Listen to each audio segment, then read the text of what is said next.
faut bien comprendre que la vidéo, il faut désacraliser la chose. Ça se fait. Hein, je fais de la vidéo depuis 2009.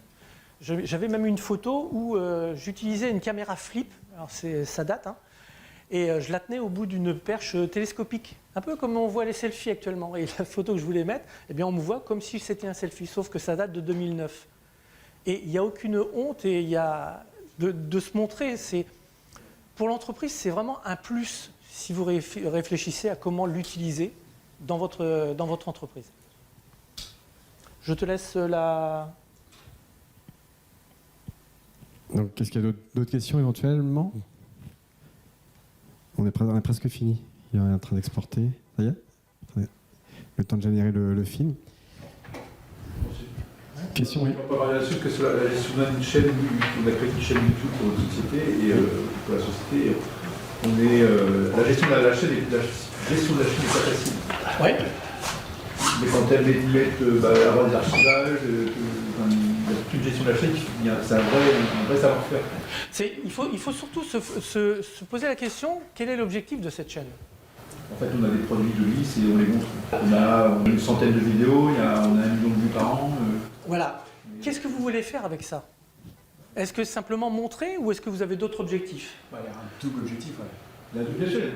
Ouais, mais on peut même aller jusqu'à trois objectifs.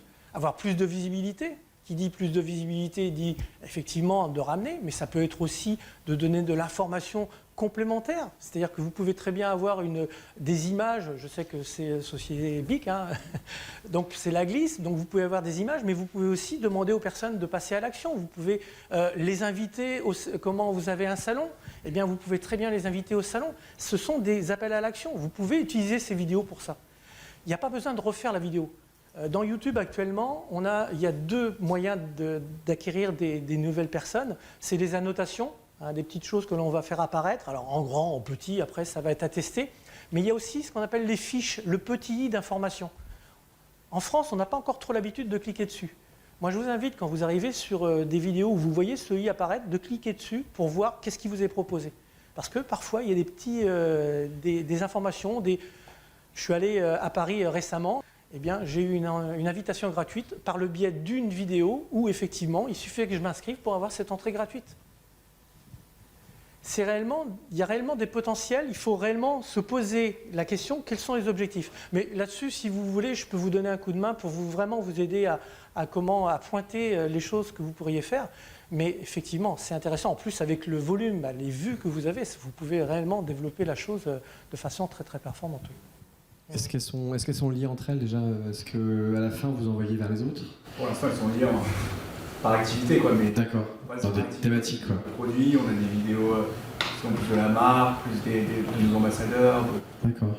Mélangées par chaîne, quoi. Il y en a beaucoup, après, c'est compliqué de gérer. C'est ça, après, c'est de pouvoir gérer, de pouvoir les mettre. Alors, souvent, les clients me posent, mais est-ce que je dois faire plusieurs chaînes? Si on a réussi à définir les thématiques, si on a réussi à définir 5 ou 6 thématiques, la page que je vous ai montrée tout à l'heure, hein, on peut avoir jusqu'à 6 ou 7 thématiques différentes qui sont sous forme de playlist ou autres. Et à partir de ce moment-là, eh bien, effectivement, la personne qui arrive là, elle va être intéressée. Mais il y a aussi des petites choses à savoir. On parlait tout à l'heure qu'à la fin de la vidéo, il y a d'autres vidéos qui apparaissent. Et parfois, ce n'est pas des vidéos qu'on aimerait voir. C'est-à-dire que ce n'est pas forcément des vidéos... ça peut être des vidéos de la concurrence, qui ont pris les mêmes mots-clés, qui ont pris les mêmes phrases, etc. Donc vous voyez qu'on peut jouer très fin là-dessus. Et donc on peut éviter justement à la fin que les personnes arrivent sur les vidéos de la concurrence. Il y a des petites manipulations à faire, mais on peut aussi à la fin de la vidéo inciter les personnes à aller voir d'autres vidéos en installant des vignettes et en faisant des petits teasings. Vous avez peut-être vu, hein, à la fin de certaines vidéos YouTube, vous voyez abonnez-vous, puis vous voyez en haut la suivante ou la précédente avec des petits teasings. C'est simple à faire parce qu'on peut même le faire dans l'outil de YouTube et on va venir incruster ça. La personne clique, elle est renvoyée vers la vidéo où elle est visuellement intéressée. Donc il y a réellement beaucoup de potentiel à ce niveau-là.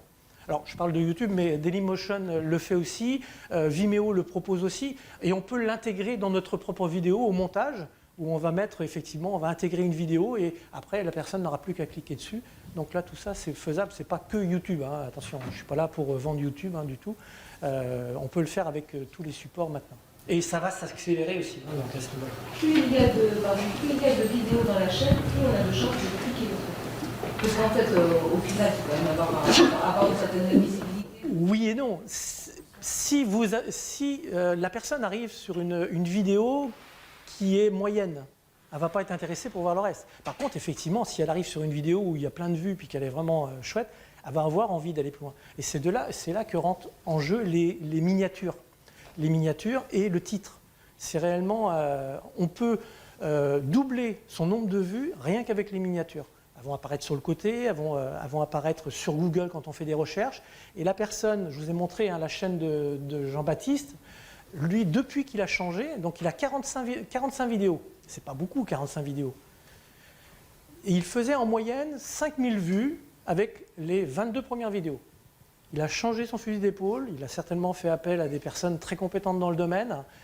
Ils ont changé le visuel au niveau de la miniature. Ils ont changé un petit peu aussi les histoires qu'ils voulaient raconter. Et il est passé de 5000 à 180 000 vues. Et certaines vidéos sont à plus de 2 millions de vues. Il y a une des vidéos, c'est 2 800 000. Vous voyez, tout ça parce qu'ils ont réfléchi à la stratégie de mettre en place et comment est-ce que je vais pouvoir faire en sorte que les personnes sont intéressées par cette vidéo, vont aller voir une autre. Donc quand on regarde à la fin, si j'ai un conseil à vous donner pour le plaisir des yeux et pour la compréhension d'une chaîne YouTube, c'est d'aller voir la chaîne de Jean-Baptiste Chandelier. C'est réellement un bijou en soi parce qu'on apprend beaucoup de choses. Maintenant, c'est peut-être pas adapté à votre entreprise parce que lui, il cherche pour ses sponsors et pour ses partenaires d'avoir le plus de visibilité possible. Mais c'est toujours intéressant de voir comment il procède. Et pourquoi vous gardez les vieilles vidéos? Vous avez dit tout à l'heure, vous gardez les vieilles vidéos. Bien, moi, j'ai des vidéos qui datent de 2008. Quel intérêt? Ouais. Quel intérêt? Eh bien, j'ai des vues et j'ai encore des pouces. Si la vidéo informe... Ben oui, non, mais c'est une vieille vidéo. Quand je regarde, je dis c'est pas possible, j'ai pu faire ça. Mais n'empêche qu'à l'intérieur, je donne une information pertinente. Alors, j'ai La dit ça, personne moi, a la réponse. je te complète, j'ai dit ça aussi tout à l'heure, moi. Et pour répondre à votre question aussi sur plus on a de vidéos, est-ce que c'est plus intéressant? En fait, il faut voir les vidéos comme des fenêtres, des fenêtres ou des portes qui vont arriver vers votre entreprise ou vers vos produits. Donc plus vous avez de portes, parce qu'en fait à chaque fois que vous allez créer une vidéo, ça va être une porte vers votre chaîne, et ça va être une porte vers votre chaîne et après vers votre site. Donc plus vous avez de portes, plus vous avez de possibilités que les gens rentrent parce que vous allez taguer différemment par rapport au sujet de la vidéo. Donc pour l'exemple de monsieur de Bic, en fait, même des vieilles vidéos, les gens peuvent revenir parce qu'ils sont intéressés par un process qu'ils avaient vu il y a longtemps, ils veulent voir si ça a évolué chez vous. Donc en fait, on doit garder toutes ces vidéos et plus on en a, mieux c'est. Alors après, on arrive dans la problématique de monsieur, c'est que quand on en a trop, il faut structurer. C'est parce que sinon, ça devient comme une grosse maison avec plein de portes, plein de fenêtres et du coup, on ne sait plus par où rentrer, quoi. Donc il faut aussi à ce moment-là, faire des thématiques, peut-être vraiment très structurées, mais ça, les chaînes le proposent en fait, de faire des sous-thématiques, thématiques. Donc, mais en tout cas, c'est plutôt ça en fait. Il faut voir ça comme des portes. Aussi, est-ce que ça peut être un lien dans le cadre de partenariat ou avec des clients? Moi, je travaille pas mal avec les villes, par exemple. Oui. Voilà, ça peut ouvrir une face entre les sites.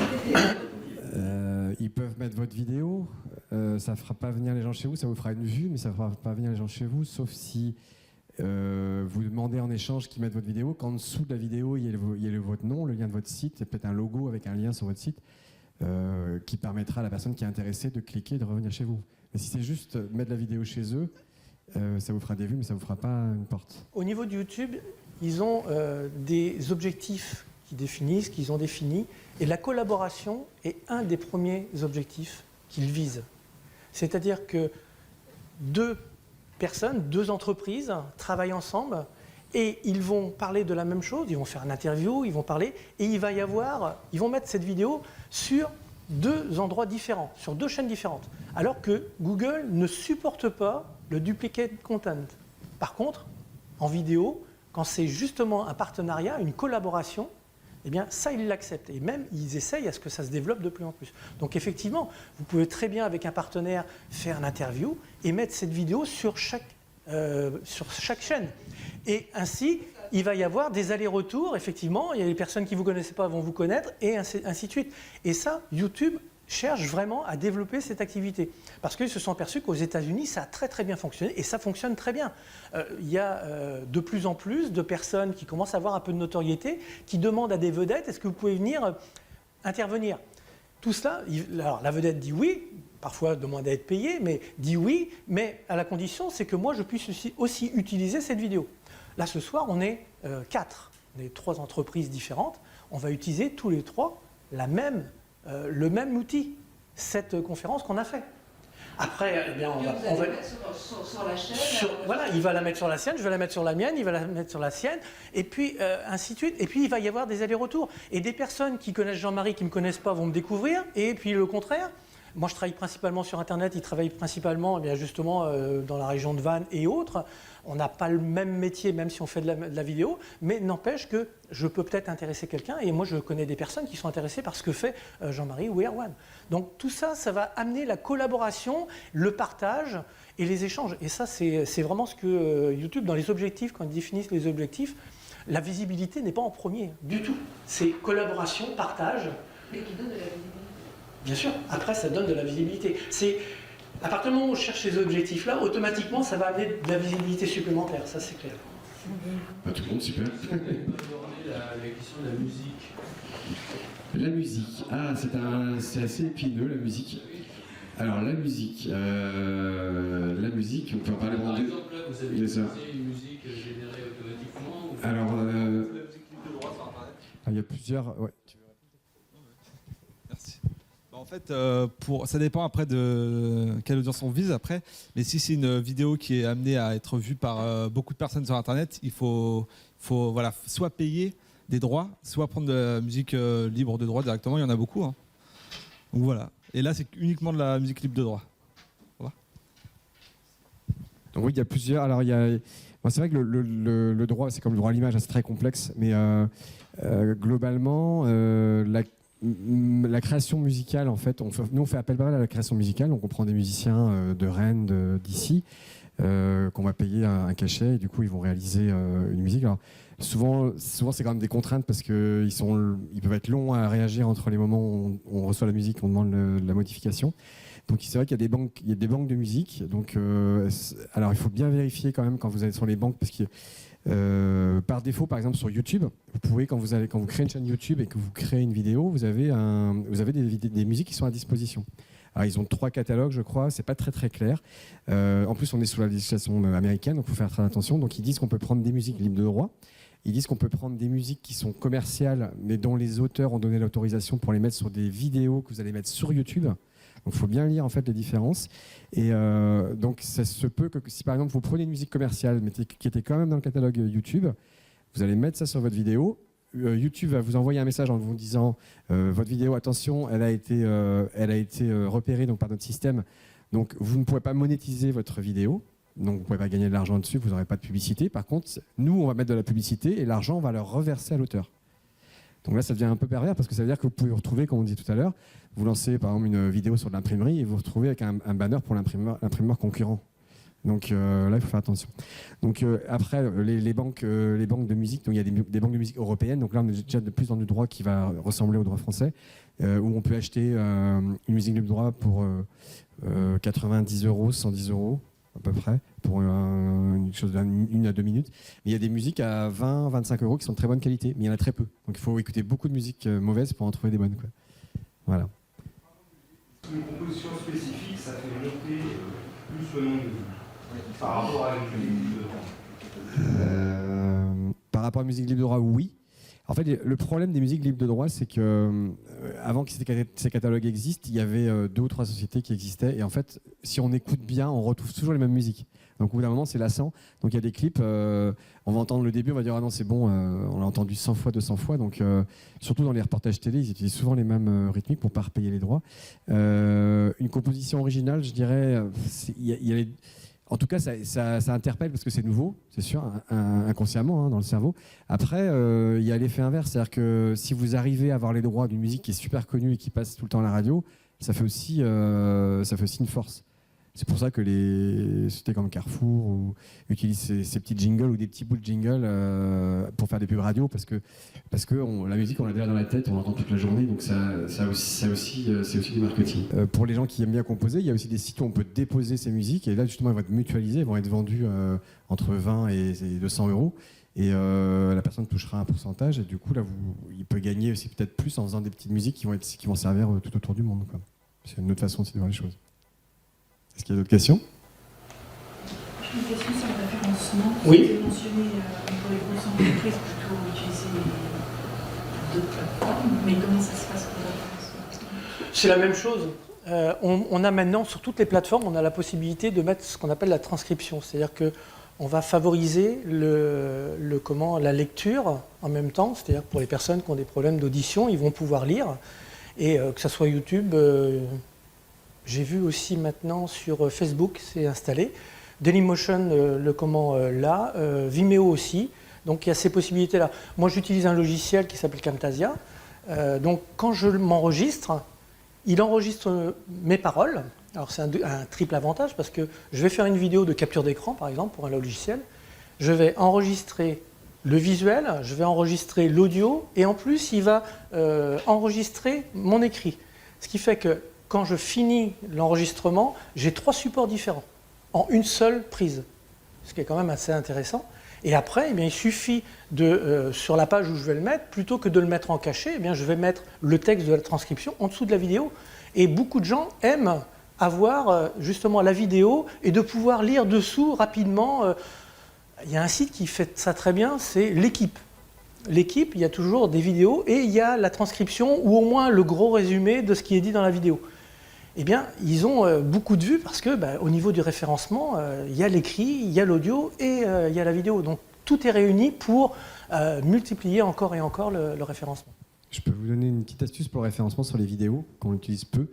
C'est de faire des paragraphes. En fait, sur YouTube, quand vous importez la vidéo dans votre chaîne, vous pouvez aller dans les options et définir des paragraphes. Donc, c'est des marqueurs qui ne sont pas forcément visibles parce qu'il y a des marqueurs visibles et invisibles. Donc là, c'est des marqueurs invisibles. Et vous définissez en fait un mot-clé ou une phrase en fait, qui correspond à ce paragraphe.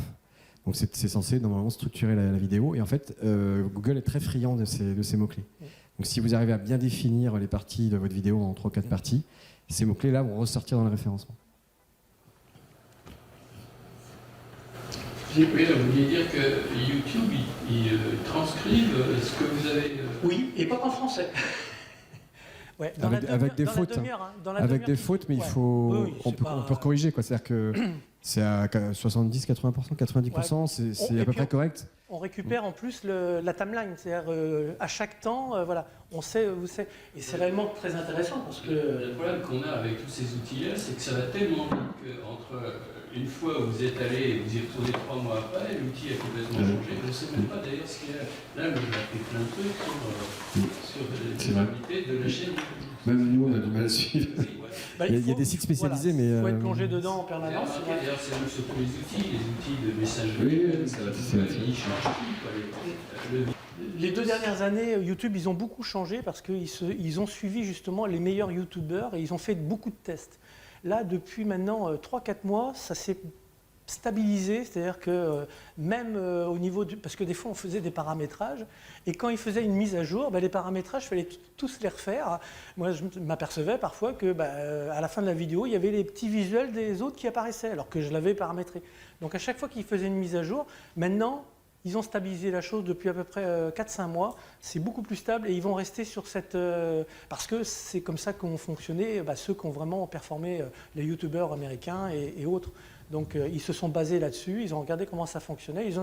Ils ont quand même étudié ces gars-là pendant 4 ans. Pendant 4 années, ils ont travaillé avec eux, ils les ont étudiés, voilà, comment ils arrivaient à amener du monde, à réaliser... Ce que vous dites, c'est important, c'est-à-dire qu'autant on parle aussi des webmasters, etc. Maintenant, vous parlez des youtubeurs, c'est-à-dire que c'est pas n'importe qui dans l'entreprise qui va aller déposer... La preuve, voilà.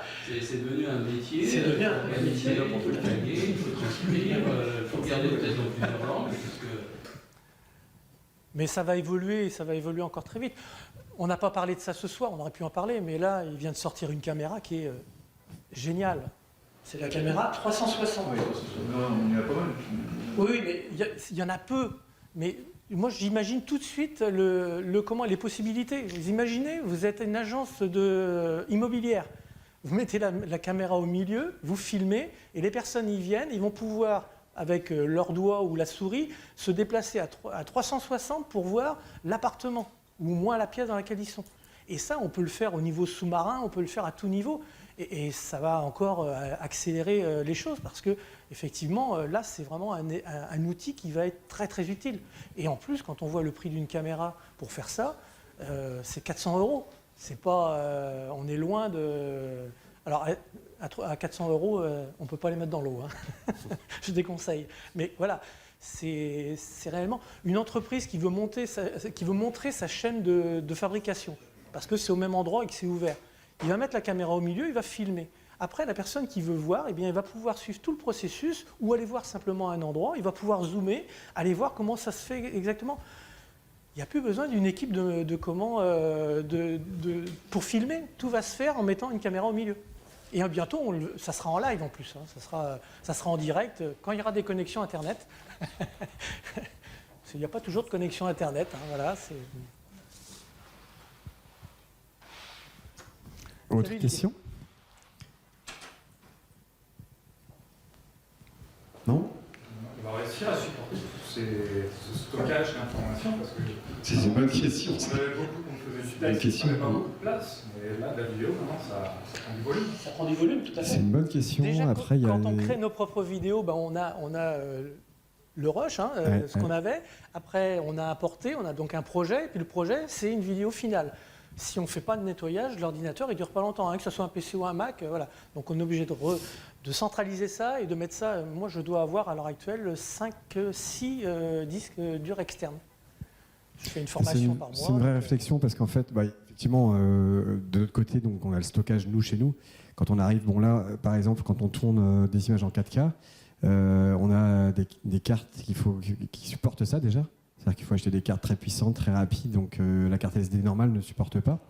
Après, il faut le stockage derrière, avant le traitement. Et des fois, il faut pré-traiter les images parce qu'elles sont tellement grosses que les logiciels n'arrivent pas à les accepter. Donc, il y a une vraie problématique déjà interne. Donc, nous, on n'arrête pas d'acheter des disques comme ça, des petits disques d'un téra à 100 €. Avant, on avait plein de cassettes. Maintenant, on n'a plus de cassettes, mais on a autant de disques, donc ça revient au même.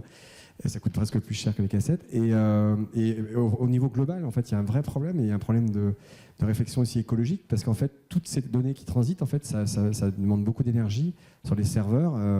Il y a eu des études qui ont été faites que si, par exemple, vous, pendant une journée, vous ne regardiez plus vos mails, ou alors si déjà, pendant une journée, vous supprimiez tous vos mails, en fait, qui ne servent pas, on récupérait, je ne sais plus combien d'énergie, de CO2, parce que tous ces mails qui ne servent pas, ou nous, toutes ces vidéos qu'on met sur des serveurs, iCloud, etc., eh ben, ils sont stockés, et donc les serveurs tournent en permanence pour que vous puissiez les récupérer de manière instantanée.